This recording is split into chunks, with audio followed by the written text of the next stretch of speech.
আরে মুনিয়া, তুই এত ব্যস্ত কেন? সারা দিন খাবার খুঁজে খুঁজে কি করিস? আরে টুনি, খাবার তো খুঁজতেই হবে। শীত আসছে, ঘরে মজুদ না থাকলে কি করব? তুই না একদম বোকা। শীত এলে গরম কম্বলে ঢুকে থাকবি। খাওয়ার নিয়ে তো চিন্তা করার কি আছে? গরম কম্বল সেটা কোথায় পাবো বলো তো? আরে, মানুষদের বাড়ি থেকে টুক করে একটু তুলা নিয়ে এসে বানিয়ে নিবি। বাহ, এটা তো দারুণ ব্যাপার। কিন্তু মানুষ তোমার মতো চালাক পাখি দেখে কখনো তুলা নিতে দেবে না। তুই জানিস না আমি কতবার তুলা নিয়ে এসেছি।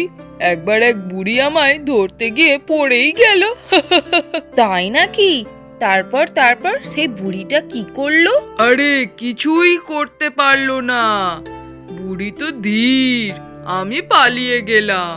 শোনো টুনি, তোমার এই চালাকিতে একদিন বিপদ হবেই। এরকম করাটা ঠিক না। বিপদ? তুই আমাকে নিয়ে চিন্তা করিস না। টুনি নাম শুনেছিস? আমি যেখানেই যাই সবার বুদ্ধিতে জয়। আচ্ছা ঠিক আছে, দেখা যাক। তবে শীত এলে আমাকে তোমার গরম কম্বলের ব্যবস্থা দেখাতে হবে। তুই শুধু দেখ মুনিয়া, টুনির বুদ্ধি বুঝতে হলে সময় লাগবে। ঠিক আছে, দেখা হবে শীতের সময়, তখন বোঝা যাবে কার বুদ্ধি বেশি।